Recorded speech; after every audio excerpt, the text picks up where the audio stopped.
Hey, it's Doug Atkinson here at Solutions Review, and welcome to another Inside Jam podcast with our guest today, Sujay Dutta, author of Data as the Fourth Pillar, which is an exploration of how data has emerged as a foundational force in modern society, the fourth pillar.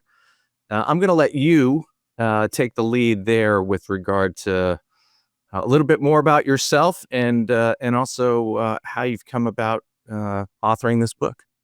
Oh, thank you, Doug. Thanks for this hosting me at your Solution Review podcast. Really exciting to be here. I think the background of data, as you rightly said, is the realization is soon coming. But data is nothing been new, right? As human beings have existed, we have been having data. We have been writing on old stones like Rosetta Stones and trying to communicate through that, right? And if you look at how enterprises has evolved, way back, maybe you and I will meet together and start a company. And as we bring in more people to the company, then we say, oh, hey, we need processes. Otherwise, it's becoming so much chaotic. So you put in a process, and then we write processes maybe in pen and papers, manual processes. Soon we are a global company. We have to say, hey, everybody, we have to evolve into bringing technology so that we can improve productivity, reduce the time. So then organization evolved from people to process from tech, right? And now as the techs have evolved and we are in this AI boom, or some even say AI first stage, and there's a realization, hey, we can play around and experiment with AI, but if we have to put it in a business process and generate business outcomes, this data quality or the compliance or the speed of data is hindering us, and we cannot achieve business results or the outcomes that we expect. And that's when then the realization of data as a critical pillar of the operating model comes in. And that's the whole thesis or foundation of the book, that if you have to succeed with scaling of AI, you have to today realize that data is just not a byproduct or something that is sitting in an application or sitting in the minds of the human beings, scattered in a business process. You have to take control of it, take charge of it. And that's where the foundation of data as the fourth pillar comes into the. Well, and I want to separate out how we think about data and the implications with regard to AI. So let's start smaller, which is data in the organization. So my continued controversial position, having been around quite a bit and seen a few things, is that on the whole, data is one of the dirty secrets of an organization. The state of their data is one of the dirty secrets of their organization, and that it might not be quite as clean or as complete as they might like. And there might not be as much governance that they might want to have. I mean, let's talk a little bit about data within the organization first as a kind of jumping off point, and then we'll kind of expand out from there in terms of the societal impact of data as a power structure and ethical stewardship and so forth. But let's talk first with regard to practical data within organizations. Yeah, I think that's a good or bad part. Data is so ubiquitous within an organization, and it's also a virtual concept. And many times you do not. It's not then on the top of the mind, right? It's like water flowing through your house. You feel the need of it. If you don't have water, your household will be very, but oh, you get it every day. And then there is a default expectations that water is always clean, right? I think so has been the case of data over the years generally, that it is not a new topic. So it has been existing all the way around, as you said, and you just been living with it. And sometimes even execs say, oh, our data quality is bad. It's just like an acceptance there. Why is it bad? And how can you even accept it to be continuing your business while your data quality is bad? So I feel a little bit startling. You do not say, hey, our people quality is bad. You say, yeah, we have the top notch people within our organizations. You will then say, yo, our processes are quite robust. They are scalable, they're agile. You talk nicely about your processes. And then when it comes to technology, yes, some companies might say, yes, we have legacy technologies, but then modern VR tech is our differentiator. Uh, I feel then when it comes to data, people just take it, I don't know, it's an acceptance that we can't do anything about it or so, or they don't feel bad about saying that our data quality is bad. I don't know why. Maybe Doug, if you have some insights as well from that. Well, honestly, I think this is a byproduct of kind of the rapid expansion of data collection and the organic evolution of the need for data governance, data ethics, etc. In just the last 20 years. I mean, we really, I think a lot of people have thought of data quality. A lot of these organizations existed for a long time prior to the need to really capture data cleanly, completely, and have real controls over it. And so their organizations are operating in a more legacy fashion, creating profit and functioning well enough for their shareholders and their board to be content. And I think for a long time, data has been, or data cleanliness and data, full data capture and stewardship and governance has been a nice to have, not a have to have. Whereas I think they've been focused, again, through, just sheer requirement, more focused on data protection and cybersecurity as a have to have.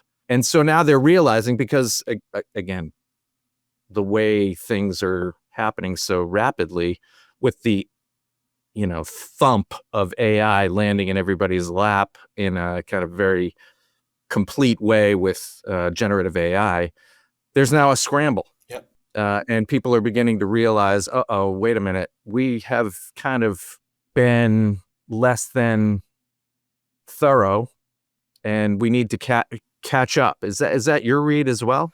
Yeah, I think my read, what I have been thinking on that, what AI has done is increase the speed aspect. I feel so. Earlier as well, data has been so critical. Say a financial reporting or a consolidation, they cannot report wrong numbers. But then you could take time. Oh, I could report in three months, a quarter, and I could then start working as soon as the previous quarter ends to start fixing and working on the data. So you could throw people at it and throw time at it, and then work out a number that you could then present, right? And which looks good, which looks coherent. The CFO will ask from different business functions, from the sales, from marketing, and then work out a number. And then people present it in a planned timeline. What AI has done is thrown up speed dimension. You don't have time to do that, right? Your AI agents or the AI solution needs that accurate data at that very moment you have deployed it. So in our book, we have introduced a concept called data intensity, wherein we have added two more dimensions in addition to quality. Quality has been spoken for all the time. It's certainly critical. And you have been talking, Doug, about compliance, all the cybersecurity, that has become more important. But then the third dimension, the speed becomes more important. And in the AI world, most execs do not realize most of their AI use cases, if not all, I could say all as well, would have a high data intensity, wherein high on quality, high on compliance, and high on speed. And organizations, the longer they have been existing, they always kept time on their hand. Okay, we will fix it in a month, we'll fix it in a week, we'll fix it in a day, right? And the AI has thrown away the time dimension. We need it right now. And that's the challenge, right? The competitive challenge. Data is power. Data is advantage. Data is honestly table stakes with regard to competing in the next decade. Exactly. For these organizations, and they are a little bit behind the curve. And I also would argue that the agents haven't arrived yet, or the agents haven't been built yet, as they will be over the next 5 years. Yes. And so you have organizations that maybe have a moment to regroup and get their data in alignment with the strategy of incorporating agents and really creating those competitive advantages and ultimately getting the efficiencies that speed that you're talking about will bring. So what does an organization do? Let's assume that, as I assume, that the agents haven't arrived yet completely. Yeah. So now's the time to, quite frankly, take a look at what's happening in terms of data capture and data cleanliness, and get the house in order. What do you suggest an organization start to think about? What should they do? What are some practical steps? Exactly. I think what agents has done, and I totally agree with, is not there, and companies are experimenting. You need to agree that you have to be ready for that. And there will be a maturity journey that every organization must go through. And the urgency that it has created, and hopefully the realization comes in that you must start the journey right now, because you just can't jump to that in our maturity framework, we call that an automated stage of maturity, wherein all the agents are deployed not only across the data pillar, but people, process, and tech pillar. And as you rightly said, you have time to do there, but it's a maturity journey. You just cannot close your eyes or switch on a button tomorrow and wake up in that phase, right? So what organizations must do, even to start with a very basic foundation, establishing the foundation, most companies, why data is getting treated as a tech or a IT problem is companies are taking a view of only the supply side of data. And like we know, no economics can succeed if the demand does not meet supply. Our recommendation to organizations is that not just focus on supply and be blinded about the demand. You must go across that organization and around the organization, first understand what is the demand for data. The demand for data is in every business process, in every business function, in every geography. They have their use cases, and every use case has an unique data intensity requirement. Again, coming back to the QCS profile. So every use case needs a different level of quality, different level of compliance, and different level of speed. First, go out to your business and understand the data demand. And then only you will know what to fulfill and how to fulfill. In our book, we actually did a case study with Audi. And we have formulated like 9 challenge areas companies face with regards to data, and pressure of business execution being one of them. And when we were doing this case study with Audi, me and my co-author, we had an assumption which is quite natural that, hey, your pressure of business execution must be very high. We were talking to the chief data officer in Audi production. His name is Rudiger Eck. He is mentioned in the book. He actually enlightened us and said, Sujay, our pressure is actually low. We asked, okay, why? He said, we have built this nice, shiny data foundation to take care of quality, all the processes, as you said, ingestion, processing the data, but business is not coming to us to use that foundation. So that's why we feel a low pressure of business execution, business demand. That's why, to answer that question, I would say, Doug, to summarize, we will recommend the data leaders to go across the business, capture the demand, understand the demand, and then map where they stand with regards to the demand and with regards to the data intensity requirement of the demand. So that first assessment in the maturity framework we have drawn in the book, where do I stand today? So that would be a first recommendation. And then you plan your journey. How do I move from the foundation stage to the scale stage and then move to the automated stage? Do you see organizations organized well enough to be able to separate out that work? I mean, obviously the board is going to demand an AI strategy that is practical, creates efficiencies, has real impact, and keeps them competitive. And that is going to become a very existential challenge for organizations. But do you see them, how they're doing it and how maybe they're doing it in a best practice way? I mean, how are the best organizations getting their hands around this, putting the right people in charge of that organizational assessment stage? Yeah, very interesting point. There's a full discussion topic around it. I think first at the board level, we feel there is a variety of organizations, some who have a realization at least that data is an underutilized asset for us. And then we can work on it to fill the gap and maximize the utilization of data. Those organizations are, I believe, are the forefront of doing something. Then there are other organizations, maybe majority and laggard, which still feels that data is a byproduct. Let IT handle it. Let it be stored in technology. We are anyways doing our business. Hell hasn't broken loose. So we will just continue as is, right? So our focus has been first to help realize the board level that data is an underutilized asset.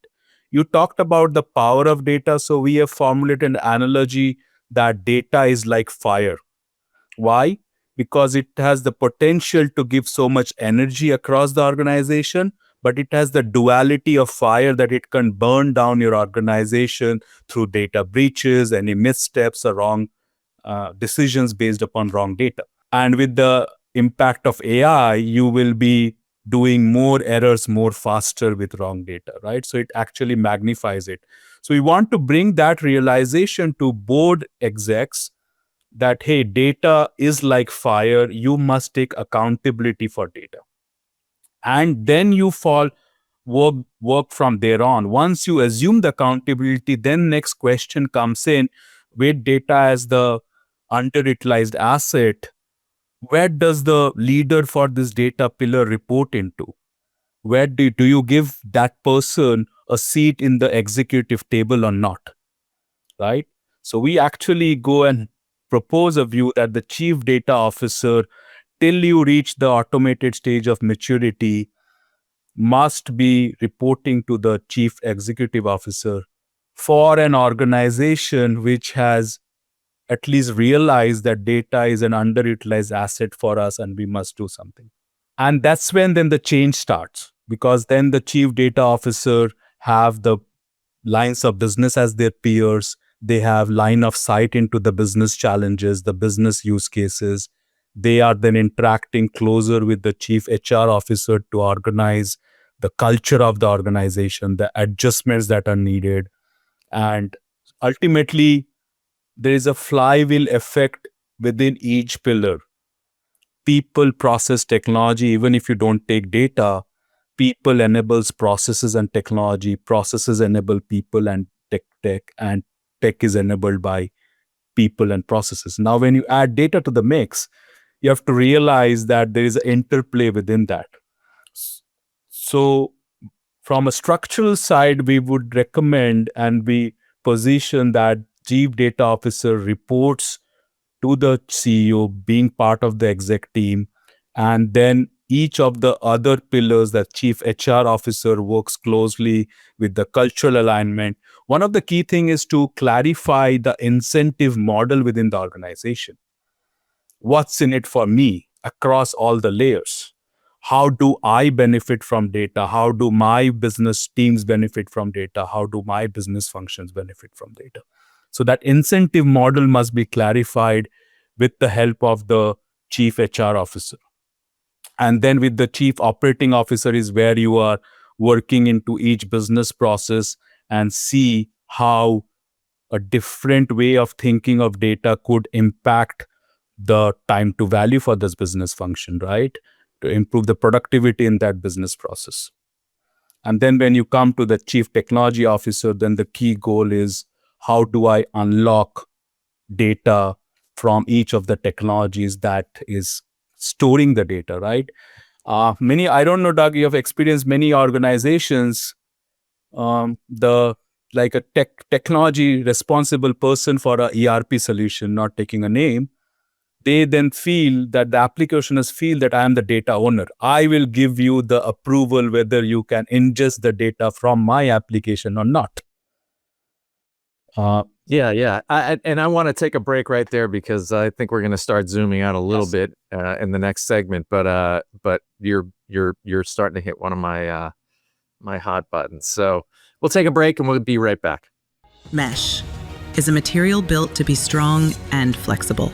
Mesh is an interaction creating alignment and power. Mesh is a behavior that brings people together. And now Mesh is a new model of trust networks from InsightJam, driven by enterprise experts for professional decision makers who recognize the moment we are in, where the world of work collides with AI. The greatest mesh of all.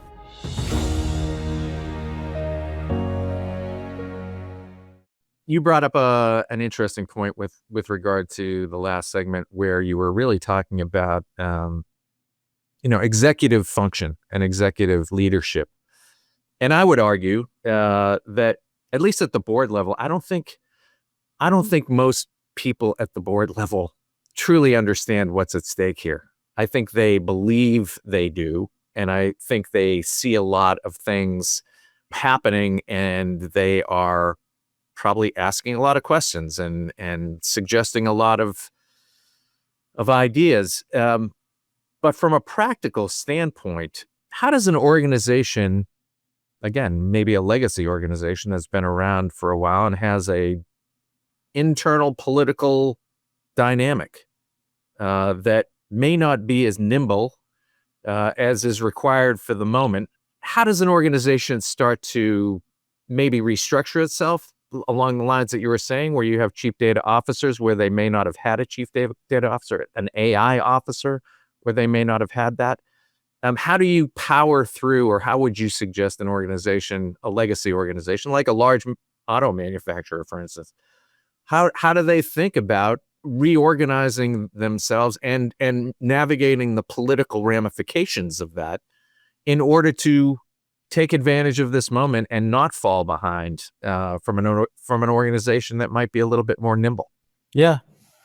And I think any organization today, Doug, be it small or old, AI has given that hook or that power to use that as a benefit. And that's what we feel that the timing is right. Even though you're a new or a legacy organization, the boards have been mandated and the CEO are asked every day, what are you doing on AI?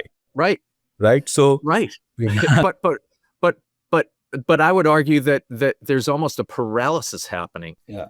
Because they don't quite know yet. I mean, is this something where you bring in somebody from the outside to give them that perspective? I mean, from an internal political dynamic, those conversations might not go as well as you'd like. Yeah. For any number of reasons, right? Turf war and Yes. responsibilities and who's going to drive what, digital transformation happens. True. I think that's where the language of business value is a common unifier across the different stakeholders. So I would latch upon that and see from a framing, from a data perspective, what is the business value is the data delivering? So within, say, any legacy company, multiple functions, multiple geography, someone is then taking the lead of trying to understand and capture the business value that is being delivered today from an as-is situation itself, which elevates the importance of it. It could be a reverse framing question as well. Okay, if you don't get this data at this time, what happens to this process? What happens to the quality checking of each part within the manufacturing line, right? And what happens that we are not able to deliver this order at the right time? What is the impact of it, right? So that the realization must be brought in that the business value that we are getting from any process is not only because of the people, maybe if it's modernized plant, maybe there are lesser people there, It's not only because of the technology we have deployed or the process we have captured, but also the data that is being delivered in each step of the process. So I would recommend take that as a hook to capture that value, and that would be your starting point as to then say, okay, how can we improve from there on, right? So business value is a good starting point to have a common dialogue within such legacy organizations. Then you would always find examples of what's happening in the industry. So every industry is getting disrupted as well. Auto industry has been, right? Then you can learn from the examples where how the disruptors are leveraging data to create their differentiation. So both inward business value capture or realization, and also outside in view that what are the disruptors doing. You should not be facing a Kodak moment for yourself that and you feel that, oh, anything new you do, I'll cannibalize my own products, and then I don't do anything. And that's the paralysis you talked about. Well, I would also argue that a world-class organization is doing things well. They are not necessarily broken. No. They have puzzled over these things. They're using data right now. They've been using data for 20 years well. And so there is a nuance to the efficiency that can be achieved through AI, because they're already, in most cases, I would argue, pretty efficient in terms of how they're utilizing their data. And again, at the kind of leading sectors. So what do you say to a company that says, we get it, AI's here, but we're not broken. We're making profits. Our board is happy. Our customers are satisfied. Where is the fire? I mean, is there a fire, or is this more smoke? It depends upon whether you close your eyes and not see the fire, right, as well. And you can be happy, lucky, and say we are doing well. But most industries are getting disrupted, be it a legacy auto industry or any other firm that you take on. There are new entrants are then taking a different approach to the problem statement. And is that where you see the threat for kind of existing leader organizations, is that it'll be a competitor that they have not competed against, that they haven't seen yet, that's coming from pure efficiency and AI advantage that will eventually rise up? Or are they really just, incrementally competing against other large organizations that they've always competed against to just maintain a kind of checkbox in the AI, spreadsheet, and say, we've got that, and it's not really going to functionally change anything? No, I view AI is lowering the entry barriers more and more, right? You could be disrupted faster and faster. I think that's also a natural trend. May not have the numbers, but more and more companies, the Fortune 500, have increased risk that they may not exist in the next 30 years. So that the risk is increasing, and the longevity of companies are getting shrunk. And most companies that exist today as big behemoths, they have a significant moat in terms of the distribution, in terms of the customer relationships. So maybe you could keep those aside, and I feel they themselves internally realized and they are doing it. I would even say them as outliers, but bulk of the majority of companies who have been existing for the past and thinking that there is no disruptors coming, we can continue as is, AI is going to risk their existence more and more because the entry barriers are going to come down. The level of investments could be different. You may not need to wait to set up that infrastructure to go there, right? And that has happened even in large investment world like automotive, right? That's a very good example. If automotive could get disrupted, then any industry could get disrupted. Well, so let's talk a little bit about that. So my supposition, and I've seen a thing or two. I've been around for Yep. the computer revolution, where we went from analog to digital. I've been around for the internet revolution, where we went from brick and mortar to online. I've been around for social media and mobile, cloud computing. All these have been, incrementally interesting and in many ways transformative. But I've never seen anything like this. This is a whole different technological revolution.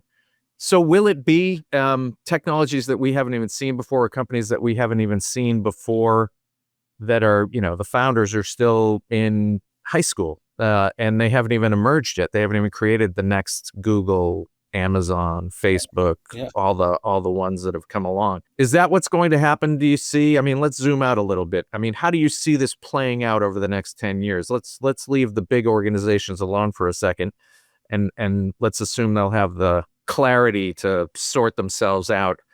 Do you see a complete revolution in industries and verticals where new companies will be so efficient based upon the advantage of artificial intelligence that they can just swarm over these legacy existing large multinational organizations? Yeah, I think we must also ask, what is so peculiar or typical or differentiating about AI that it has shaken everybody, right? And again, coming back, I feel my view is the speed dimension. AI has shrunk the speed so much that we humans are then struggling to manage it without AI. And that's where then the differentiation comes in within the human race about not competing with AI, but whether you are using AI as a tool to enable and improve the speed for yourself. So that similar thinking transcends to an organization as well. Talk about speed, because I look at it more, it's almost bandwidth rather than speed. It's just you're getting more output faster. Maybe that is the speed you're talking about. Is that it? It's just more output, more clarity, more thought, more. Yeah. I think that bandwidth, if suppose me as an individual, I have 8 hours a day to work, example, with AI, I can churn out more things. So my speed of execution has gone higher. Similarly, with organizations, they can support a customer query much faster with an AI deployed in the process, not wait for a human being who is maybe on vacation or who has 10 calls to attend, that he or she is not able to attend the 11th call or the 15th call, which can be now addressed, right? So if you look at, AI is not new, Doug. In 1950, Alan Turing published that paper and asked the question, can machines think? And then he did this imitation game where he tested whether machines can actually fool a human being by imitating thought. AI is not new. AI has been deployed in manufacturing flows for many, many years. If you talk about, if you go to a many modern manufacturing floor, there's all robot. Yeah, it was known by other things, right? Machine learning. Yeah, exactly. It's been known by other names. Yeah, then it comes to a definition of what is AI. Now, when we have seen this generative AI, where we are able to generate content, when ChatGPT came into the picture, that has become the, I would say, democratization of AI, wherein AI has come from behind and into the hands of us users, every common user, right? And that's the buzzword has come in. Well, and it's made available all data, rather than in machine learning parlance in the previous decades. You were using your own data to use, you weren't using the world's data, all global data or all global thought or all global output of words and video. But now we're at a point where any one person through these LLMs has access to all thought that has been ingested. I mean, and it's remarkable. I think there's a school of thought that says we've run out of data to port into some of these LLMs. So I get that. I get how somebody who has nothing now has access to everything. Is that an advantage for them to be able to build a world-class organization and compete with the existing multinationals? I think See, if you're looking at from a startup world perspective, if I have a new idea today, if I have to launch in our company, the idea needs to convert it into a product. Say we are in the software domain, a software product. I had to invest, say, $1 million to build that product and then work on the product market fit and then take it to the market. With AI, with vibe coding, I could cut down the time by 10x and the cost by 10x, right? So it does gives me again coming to that speed and that return on investment. I have to invest less and I get an output faster. So I can test my idea faster.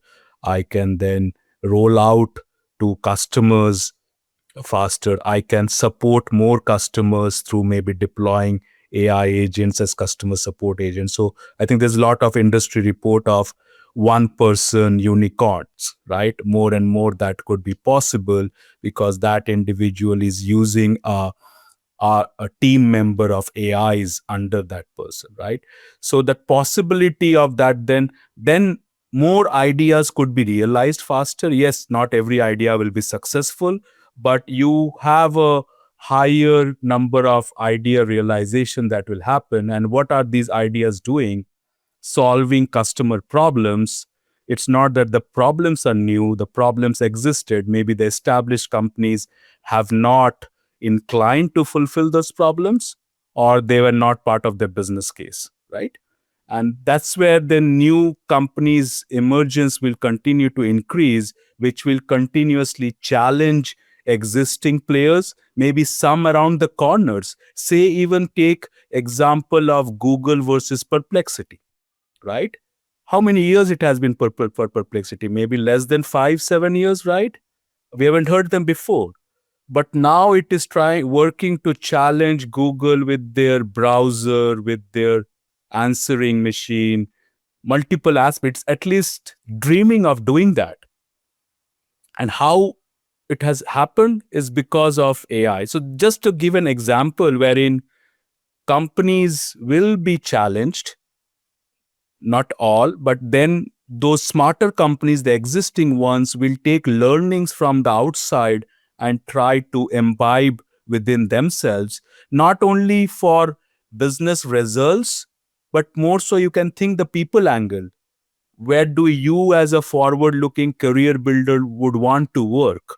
A company which is embarking or taking on those new technologies, or just staying as is. So there could be a human attrition that might happen in terms of knowledge capacity in such organizations who do not adopt it. Maybe slowly the smarter ones would leave them and go towards organizations who are working on the cutting edge. So there are different aspects, and hence I feel AI is challenging the existing organizations to do, and then data is a enabler to make AI happen at scale. Unlock better leads through Solutions Review events. Welcome to Data Demo Day. Expert Roundtable, Solution Spotlight featuring Monte Carlo, Cohesity, Denodo, Cloudflare, High Gear, Broadcom, Next Things. Boost your brand with a webinar that shares comprehensive use cases, real-time product demos, and an interactive Q&A. All broadcast live to LinkedIn, YouTube, and Zoom from our Boston studio, or even on location. Fill your sales funnel with high-quality targeted leads. And contact us today by visiting solutionsreview.com/virtual events. Well, and so let's talk about the ramifications of AI at scale and what you were just describing. In that scenario, a startup comes along, it can be incredibly efficient without people and can achieve great success more rapidly because it has access to artificial intelligence, generative AI, whatever it is, as a way to reduce the cost of scale because it doesn't require the headcount necessary to achieve the scale. Yeah. On the flip side to that, you have massive organizations who have real meaningful AI strategy that has to be a consequence of that has to be reducing headcount.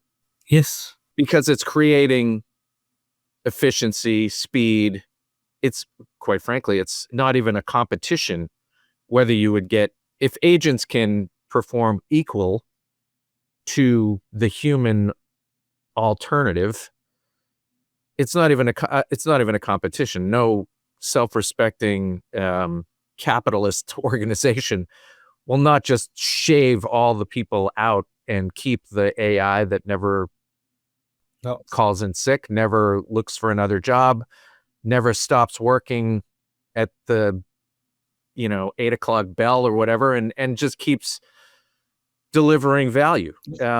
So let's be honest with one another. Where do you see us heading as we capture the data that you're talking about, take advantage of the data that you're talking about? What is the implication here for the human workforce over the next 10 years? Yeah, I think that's a little bit of a controversial or important topic as well, right? And we are seeing a lot of organizations are taking steps already in reducing their workforce, which is tough for the human race or human, because you and I are part of it, right? And at the individual level, people have to feel the brunt. And then there has been reports wherein, I think I read somewhere, where it say, okay, if you ask back a fisherman 30 years back, okay, what this is what these guys are doing, they'll say, oh, that is no work. The real work is, okay, I am harvesting my field or I'm catching the fish. That is the real work. Everything else is like superficial. So that definition of what is real and superficial will keep evolving over time. And what is critical today as we move to the future may not be even thought about that something that needed to be done. For example, take realistically, maybe you have also seen punching cards, right? Someone is punching data into a system.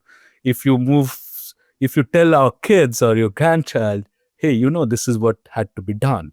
You had to tap in keys to make a call. You have to pick up a receiver, wait for a dial tone, tap the keys, and then a call happens. Or if you have to connect to internet, you have to do the dial-up connection and you only get 256 kbps. That's the max. Those things were a reality, but for the present or the future, they don't even exist. They will find it difficult to even dream about or think about that. So if we take that analogy, that's the evolution cycle of a human race. And that's where AI is both a boon and a bane, that it has to, the wheel will keep churning. This is a natural evolution. And it's not that we are handing over everything to AI, but for an individual productivity gain, individual speed gain, the impact I'm creating, that turns into organization goal. And as you said, every capitalistic has to make that decision. So it is going to happen. And hence, it may not happen for all at the same time. There will be winners, there will be losers. There will be companies who would realize that if that is where we want to go, we must fix our house in order right now. They will be the winners.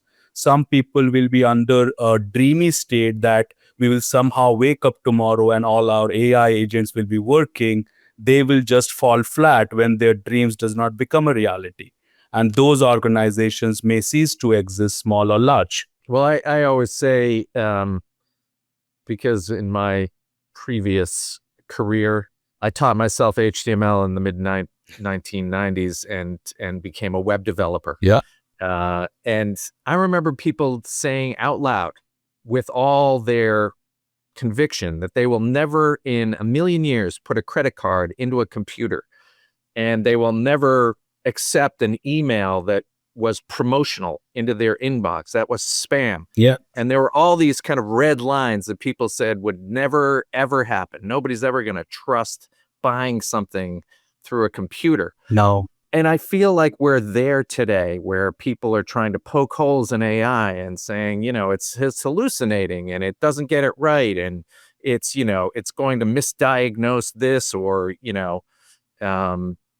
give the wrong direction, whatever it is. And they're looking for the exceptional flaws. But if we know anything about what we've seen, it's relentlessly improving itself. Yep. It is never going to stop getting better. And it's not And it doesn't, much like the Terminator, right? Yeah. It doesn't care about your feelings. Yeah. It has no pity. Exactly. It's not going to, organizations who are perfecting this, like Perplexity, they're not going to stop. They're not incented to pull on the reins. They're incented to go as far as they can and trample over everything in the way, including copyright and proprietary data and so forth. And the other thing about this is this isn't going from analog to digital. This isn't going from brick and mortar to online. This is a neural network. Yep. This is replacing human thought, or replicating human thought. Exactly. These agents are going to behave properly developed like we do, only better. And they will be way better in no time at all. And so how does it, I mean, again, zoom out a little further. Yeah. I think if you think of how does this end well? I think it will end well. It's going to end well. There's going to be haves and have-nots. I mean, it's going to be a matter of economic resources. I mean, it's going to come down to nation states. It's going to come down to energy. Yeah. This is not going to be there's not going to be equity here. Capitalism will win. Capitalism will dominate this moment, and it won't be equitable at all, as capitalism is designed not to be equitable. Yeah. That is a harsh reality, because it is capitalism led, and as well, it needs money at the end of it, right? You need the processing capacity. You need the infrastructure to host that processing capacity. So you need electricity. You need all the chips that comes into the picture.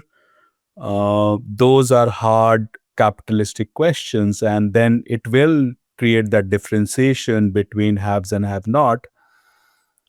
While I would say maybe the cloud computing world helps to bring some dampening effect, because one of the power of the cloud is just not to have it there. It could be spread across, used by other people. So even if you say individual in Sri Lanka doing a AI solution, that could be hosted in a server in US provided by any of the hyperscalers. So it has some democratization effect built into it, thanks to cloud computing way of working, that it must not be just hosted there. Nevertheless, that differentiation will come in, and that's why you see that arms race of AI being being highlighted by many people too. But bringing the focus to the data part of the equation, I would say that also helps you to little bit democratize that part, that even though you are a company which is hiring these AI agents and AI resources you are just paying on a consumption based model thanks to cloud computing, and you have your ideation, you are able to take control of your data, meet the data intensity requirement, you are able to compete with another organization having similar resources, thanks to, again, the consumption nature of AI that comes into the picture. So yeah, I don't have the crystal ball, but I'm an optimistic individual that, the human race has survived. And when we even talk about AI, still today, AI is not by itself. It is managed by humans. It is developed by humans, and it is run by humans. And I have faith in the human intelligence that we will keep that way. And the number of humans could go down. That's a pain at an individual level, but humans will be involved at a different level of abstraction, maybe manager of AI agents, right? Like you see in a factory floor, wherein machines are doing the job, you are seeing less and less humans. Take that example back to your offices. So maybe in the offices, you might see lesser and lesser people working, but the processes are executed like that. So we already have examples there in organizations that take it out from a factory floor and put it into the enterprise and see. Yeah, no, I appreciate that, and again, I think we all hope for the best, but I mean, we're not most likely going to replace office workers with physical machines that are driven by AI. It will be digital. It will be agents. There will be millions and millions of them. It will be swarms of them rather than an office full of cubicles. It'll be millions and millions of agents doing very discrete, complementary activities. But let's bring it all the way back around because I do want to wrap it up. So back to the book, the fourth pillar. Let's get down to a more modest goal for folks as they think about this new frontier of technology. What advice would you offer up for folks to start to get their data house in order, or to just really prepare their data for the inevitable opportunities that are going to exist in the next 5 to 10 years? Yeah. So I would say if you are already part of the data pillars, say a head of data, chief data officer, or a manager of the data platform, I would recommend you to look outside and capture the demand part of the things. Get to know why you are doing something. So again, connecting to what we talked about initially, reach out to the business functions, become a connector, not just be in your siloed, working on your technology and thinking about fulfilling the supply. Go out to the business and capture the business value you are already delivering by capturing all the use cases that you are supporting. What is the business impact of those use cases? So in our book, we have formulated 3 KPIs of total addressable value, expected addressable value, and the realized value. So total addressable value is like the TAM for your data. So what is the TAM for data, the target market for data within the enterprise, right? So you go and get that view, and then you create a quarterly or half yearly or an annual view of, okay, what is my expected addressable value that I am going to deliver? That is EAV. And RV is then to capture and share your success stories of how much value has been realized. So that would be my first guidance to individuals who are working on the supply side of data dynamics, to go and capture the demand, understand the data intensity requirement for each demand, and get this TAV, EAV, and RV values. That will give you the foundation to talk to the execs that we are not a cost center. This is a value we are delivering, and this is the impact we are delivering. If you switch us off, this is what the company is going to lose, right? That is a critical foundation I would suggest. And then if you are a chief data officer and you are not reporting to the CEO, maybe you are reporting to the chief information officer or a chief operating officer, then you make a case as to understanding how your role in the exec management team, what value you are going to bring, how you are going to differentiate. I think most people have been brought in. I don't know whether, Doug, you have seen, there's obviously talk that the average lifespan of a chief data officer is 2 to 3 years. There are numerous reports about it. And why is it so? You have to then dig into the double click on it. So you have to change things, not just becoming a technology provider or a supply side. Try to bring in the demand side of things. And then you create your maturity journey, understand where I stand and where are my goals. If I am a large company, maybe my realistic goal to go to that automated stage is in 5 years.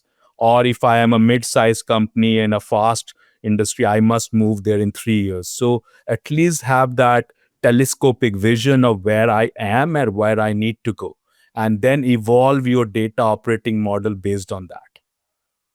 Otherwise, you are just walking in the woods without any map in hand, right? Yeah, and I just to put a point on the half-life of a data officer, I blame the recruiters. They're stealing them all. Everybody's getting recruited. Anybody who's halfway good is being called up on the regular to get a better gig. But this was great. Sujay Dutta, thank you very much today for spending some time. Data is the fourth pillar, is the book. it's been a pleasure chatting, and best of luck with everything that you're doing, not only with the book, but this is the working copy of on the all book these. I have, if people want to say this. Yes. So please go ahead and champion the cause of, that's the whole objective. The book is just a tool. That's my goal, along with my co-author, is to champion the cause of elevating the importance of data to get business, the management attention, and think data as a fire. It has the duality.